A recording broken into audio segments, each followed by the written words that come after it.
இயக்குனர், அடுத்தது நீதான், போயா போய் நடி என்று சொல்ல, இருங்க சார், நான் என்ன சாதாரண ஆளா, வயிற்று வலி பேஷண்ட், மெதுவாகத்தான் போவேன் என்று சொல்லி சென்ற நாகேஷ், இயக்குனர் சொல்லி கொடுத்ததை பண்ணாமல் தனக்கே உரிய பாணியில் ஒரு நிமிடத்தில் முடிய வேண்டிய சீனை தன்னுடைய சேட்டையால் பல நிமிடங்கள் தாமதமாக முடித்துள்ளார் நாகேஷ்.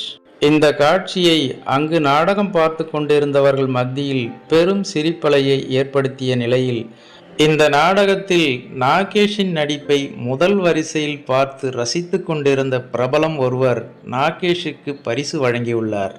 அதேபோல் திட்டுவார் என்று நினைத்த இயக்குனரும் நாகேஷை கட்டி பிடித்து பாராட்டியுள்ளார்.